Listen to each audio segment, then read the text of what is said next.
Now I fuck with both y'all dudes, but come on, real talk. Y'all been living in New York too goddamn long to not know how to properly spell Brooklyn. Like y'all ain't got spell checking that motherfucker.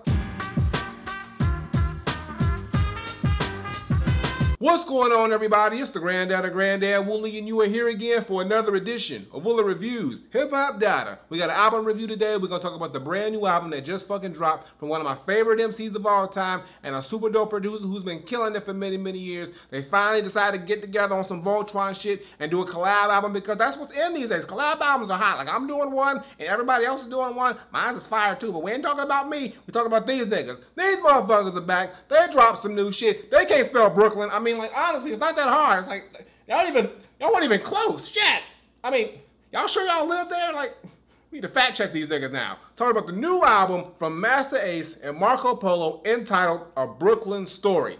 If that's how you want to spell it. I mean, maybe it's some kind of thing in New York that I don't know about, but honestly, everywhere that I've seen that said Brooklyn don't look like that. Now, for those who don't know, but you fucking should, Masta Ace is an iconic MC who's been doing it for many years. I think he's got like 3 decades in the game. He's been doing it for a long time. Original member of the legendary Juice Crew, but he's got crazy dope solo works, Disposable Arts, of course, A Long Hot Summer, his last album, The Falling Season, which was a crazy dope album, which is one of my favorites of the year. I think it came out in 2016. Dope ass album. But now he's back with a new project, and he has tapped veteran and super dope producer Marco Polo to come in and handle the beats. And for those who know who Marco Polo is, he is a dope ass producer, boom bap underground shit, originally from Toronto, but he made his come up in New York, and he's just been killing it for many, many years. So the fact that these two have come together, I mean, they've worked together in the past, but this is their first full-length project together. I was excited, I was hyped, because I know Ace got them bars and them lyrics, and Marco Polo got them fucking beats. So when the motherfuckers merge, it's just gonna be fire. It's gotta be. There's no way this plan can fucking fail. So now let's see if Masta Ace and Marco Polo gave us a dope ass story within the Breukelen Story,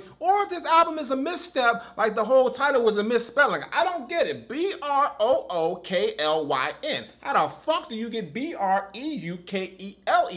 That shit don't. I'm sorry about being the ground police, but like, come on now, you gotta get it together now. You gotta get it together.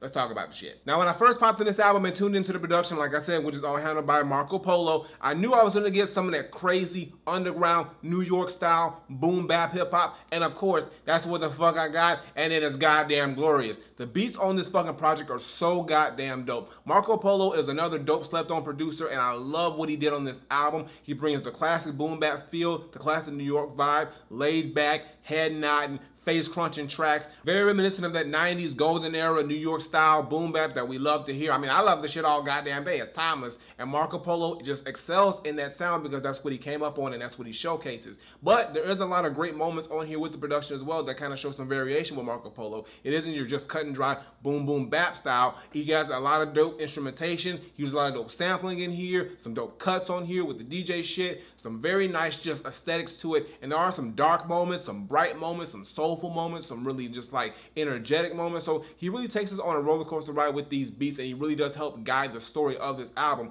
through the music. And he really did a great job overall carrying this album, because like there's sometimes with certain albums, especially with this style, they can get a little redundant. Marco Polo made sure he did the best he could to keep the album fresh sounding, but still traditional and just hardcore to the heart. And I really like what he did on here. And when it comes to Masta Ace, like I said, he's one of my favorite MCs of all time. He's an influence to me, so whenever I hear any Masta Ace, I know I ain't gotta worry about nothing. I know Ace bringing the bars, the storytelling, the great concepts, and that's no different on this album. Of course, this is a Masta Ace project, so you know it's the concept album, and Masta Ace kind of goes a little bit different direction this time, but still keeps it conceptual. Usually with Masta Ace concept albums, it's about Masta Ace, but this time, it's more centered around Marco Polo and his journey to becoming who he is. So the Breukelen Story is actually about the story of Marco Polo moving from Toronto and going to New York and starting up to be a hip-hop producer, and kind of just his struggle and his ups and downs and the things that he got to go through to make it to where he is now, and the people that he met in between. So it's a dope story that's being sort of like narrated through song by Masta Ace. Masta Ace is pretty much just telling the whole story of this situation, that situation. He's pretty much being the rapping voice for Marco Polo's story. And Ace touches on quite a few things that go along with the narrative of the album, like how Brooklyn is just so important to the scope of hip-hop, just being in hip-hop in general, and the ups and downs that you have to go through with your family, with your relationships, and just yourself, as well as just just some dope ass like songs where he's just, you know, talking that shit with that boom bap hip hop shit, and he's just pretty much just spitting them bars. And he does a great job storytelling on here, giving us great lines, and just giving a great vibe off these great Marco Polo beats. And like I said, I have nothing to worry about with Masta Ace because he is very consistent. That's why he's got over 20, almost 30, or more than 30 years in the game, and he's just killing it over and over again. And even in 2018, Masta Ace is still putting out quality, consistent, well put out work. And I just think that he just shows it again on this album, especially over these dope ass, really good Marco Polo beats. And when it comes to features on this album, Masta Ace came through with some dope ass features. I mean, that's no surprise because he's a legend, so he got a thick ass Rolodex, I'm pretty sure. But yeah, the motherfuckers he got on here all came through. So he's got Smith & Wesson, Pearl Gates, Styles P, Path Bundy, Elzai, Lil Fame of M.O.P., Trendy Boy, Marlon Craft, emcee, and Pharoah Monch. And they all come through and they fucking kill it. Like literally, Masta Ace really has a good job picking features for his projects because he usually picks features that really accentuate and make the song better, and there's no different. Everyone who comes through, whether they're rapping or they're singing, really does accentuate the song, guide along the narrative, guide along the theme of the song and the general story of the album. And I had no issues with any of the features on here. I mean, my favorite ones, Pharoah Monch killed it on here. Lil Fame came through and killed it. Elzai, of course. I mean, there's just so many dope features on here, and they all just come through and really, really do a great job just making this album even better than it already was. So the features, I fuck with all of them because, I mean, you know, Masta Ace knows what the fuck he's doing. He's a legend. He's got years in this shit, so he knows what the fuck he's doing with these albums. It sounds good. I'm liking it. Now, you know I gotta give you my top 5 tracks, y'all, and this is a little difficult because this is a concept album, and like with concept albums, you gotta listen to the whole album to really get the full feel of the story, of course, and each song kind of just lends to another, so it's kind of difficult to pick out a certain song or here and there that you really, really like because sometimes it's connected to another song, and then it just goes down the wormhole, and the next thing you know, full album. I love the full album. That's where I'm at. But there's 19 total tracks, 5 skits, but there's 14 songs. So my top 5 are Kings, Breukelen, but then it's misspelled it, but they respelled it right. Whatever, I don't give a, whatever. And then also Still Lover, and then we getting difficult now, y'all, because it's a lot of fire. It's a lot of fire on this album. And then I'll give it to Wannabe, and then the Fight Song. Okay, but like, damn, it's some other chunk.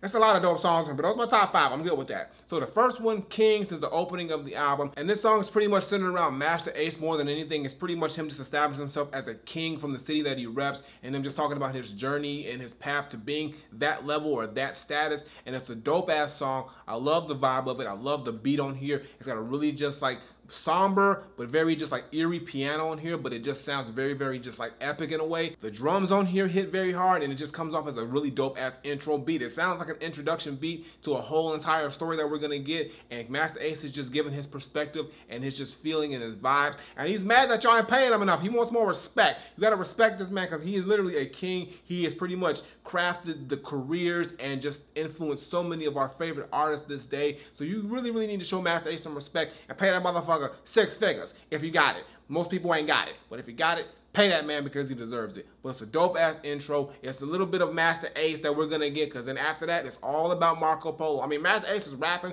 but the whole theme of the album goes to Marco Polo. But this one intro is really just centering around Masta Ace, and I think it's dope. The next song, Breukelen, is a dope ass boom bap banger. I love the beat on here. It's got a little bit more piano on here, a little bit more rapid piano, but it's just got them crazy boom bap drums that's slapping and just makes your head nod and your face crunch. Marco Polo killed it on the beat, and this is pretty much the homage song to Breukelen. And it's just pretty much Masta Ace talking about the history of Breukelen, especially when it comes to hip-hop. He talks about some legendary MCs that came out of Breukelen, of course. And it's a good way to start off this theme because Marco Polo is moving from Toronto to Breukelen. And it's just a good way to just kind of have that, okay, this is that welcome to Breukelen song. So the beat is dope. The vibe is dope. Masta Ace is killing it. He's paying homage to Breukelen and its pioneers as far as hip-hop. And he's just doing his thing. So I love the vibe of it. And it's just that grade A boom bap shit. And that's a dope-ass song, even though the shit's spelled wrong. I mean, I know the real shit's in quotations, but fucking I don't give a fuck. You spelled it wrong, goddamn it, own up to your shit. But it's a dope ass song nonetheless. The next song, Still Lover, is a dope ass song, and this is pretty much Masta Ace talking about how he still loves hip hop. Sort of like how Common did I Used to Love Her. This is Masta Ace's version of it, which I think is cool. And he's pretty much saying like, yo, he's coming to the realization that he is not going to regain that love back from hip hop that he still has for hip hop itself. Even though like he loves the craft, he loves hip hop. I mean, at one point Masta Ace was one of the hottest dudes in the game. at this point in his career now, the game has changed, hip-hop has changed, or she has changed, and now she's, you know, rolling with motherfuckers down south and the SoundCloud rappers, and she's worried about money and all this shit. Pretty much how the culture of hip-hop is now. It's completely different than when Ace was coming up, but he still has this emphatic, like, obsession with hip-hop, and even though he knows that he doesn't belong to her anymore, or she's not for him, or she's not really interested in him like she used to be, or his style, he still can't get away from her because he still loves her, and that's what it's about. So it's a dope song. I love the concept. I love the story of it, and it really just hit home with, like, me too, because I mean, I didn't get to that height, but I know what it's like when you love something and you want it to be a certain way, but they evolve and change into a way that you just aren't familiar with, or it's like they're different, just like with a relationship, but you still love them because you know what they did for you and how they, you know, treated you when you were like in that moment with them. So it's a great song. It's good to hear that Ace still loves her. I still love her too. Everybody loves her. She got so many niggas on the pocket. I swear, like shit. She ain't never gonna be lonely ever. Like come back. So the fourth top 5 track, y'all, Wannabe. I don't know what the fuck happened, but the shit didn't save it. But basically, Wannabe is a dope cut. Love the beat on here, and it's pretty much Masta Ace just talking about how, like, he's like the old head now, when he's pretty much talking to the younger cats, the younger generation of hip-hop artists, and pretty much how they sustain that the old heads are kind of hating on the young cats because they're not upholding the same culture or traditions as the old school hip-hop. And he's pretty much saying, like, yo, we're not bitter, we're not upset, we just don't want to see you continue to make the same mistakes we did and take the culture to a bad place, because when he was younger and doing his damn thing, he made mistakes. He was, you know, talking about the same shit, you know, the girls, the money and all that stuff, and he had to evolve, and he wants to see these artists evolve instead of doing the same thing. And the feature, Marlon Craft, kind of gives that alternate perspective of the younger cat, and he's pretty much explaining why the younger generation or the younger cats are doing what they're doing right now. So it's a good song. I like the dual, like, perspectives of that, and it's sort of like a two-way street, like I was saying before. It's a two-way street with this thing. You got to give respect to get it in this game. So it's good to see that Masta Ace is pretty much just giving his perspective, as well as Marlon Craft for the younger cats. And at the end of it, Masta Ace is like, yo, we're not hating, we're not bitter, we're just a little bit disappointed in what's going on right now, and we want to see things just become better. Dope song, dope cut.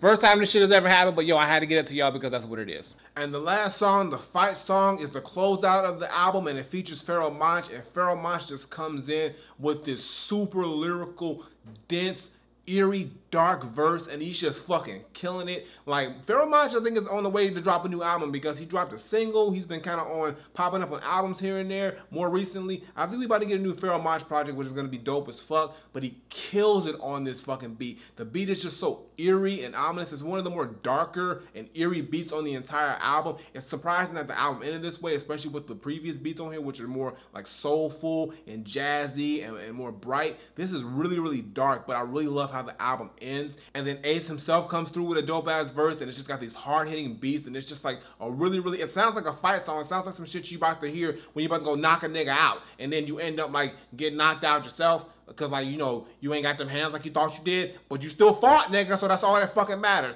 I'm not talking from personal experience. I got hands. Don't talk to me about that shit. All I'm saying is that it's a dope ass song. You gonna want to fight a nigga, and you may or may not win, but as long as you fighting to this shit, that's all that fucking matters. But it's a dope way to close out the album, and I love the shit. But that's my top 5, y'all. But honestly, this entire project is so damn dope, and like, I love all these songs for the most part. I mean, even without the top 5, another dope song is like Man Law with Styles P, which is fire. You and I is a dope little song about love.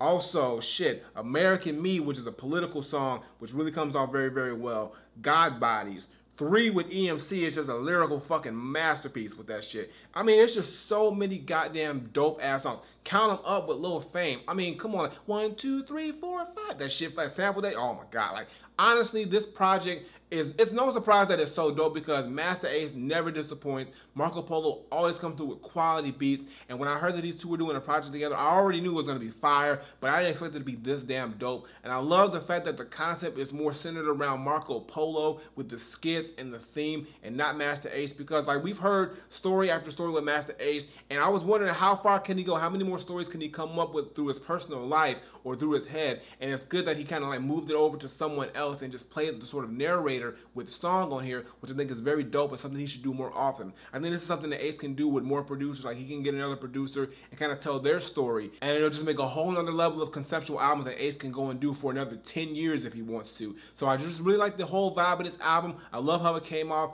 Beats are dope, bars are dope, features are dope, everything's fucking dope. So my final verdict, I'm not saying that Masta Ace, Marco Polo, or Breukelen Story is a fire-ass, well put together album that really shows that Masta Ace and Marco Polo still got it after all these years. All I'm saying is that beats on here are fucking crazy. Marco Polo kills it on these beats. So many dope beats on here. He's just one of the most underrated producers in the game, I think. Masta Ace, still legendary, still killing it. He's got bars on here. He's got storytelling on here. Great moments. The features are dope. The whole concept is dope. I love the fact that they got to center on Marco Polo and his story so we get to know more about him. But Masta Ace is still giving us those classic grade A Ace lines and verses and songs, and it just comes together very well. These two work together very well, and I hope we get another album from them very soon because this shit is fire. So all I gotta say is that for me, Masta Ace and Marco Polo, A Breukelen Story, is 100% Granddad approved. Definitely check out this album. Listen to it if you're a fan of either of these dudes, or if you're not, but you're a fan of traditional boom bap hip hop, this is up your alley because the shit is fucking on point from every level. And I ain't got nothing else to say other than the fact that you need to learn to spell Brooklyn right. I swear to God, never. Take that. That's blasphemy. That is, I don't care if you're from there, that's blasphemy. Don't do that shit ever goddamn again. But I got nothing more to say. Masta Ace, Marco Polo, A Breukelen Story is Granddad approved. So go listen to the shit right fucking now. Flip it. Alright, y'all, that's gonna do it for today's video. Make sure you give me a thumbs up and drop a comment. Tell me what you think of Masta Ace and Marco Polo, A Breukelen Story. If you've heard it, if you have not heard it, you are fucking up. Listen to this project because it is dope. Dope concept, dope beats, dope rhymes, dope features, dope.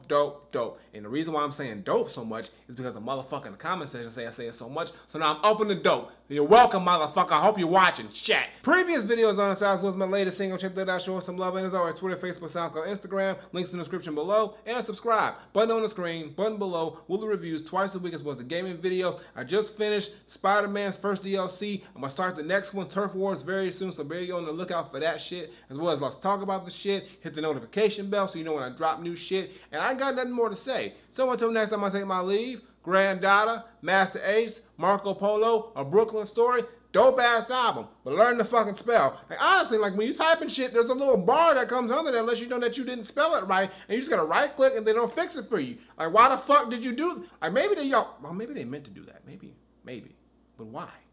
What's wrong with the regular way you spell Brooklyn? I don't get it, but it's all good because the album's fire. I'm out of here.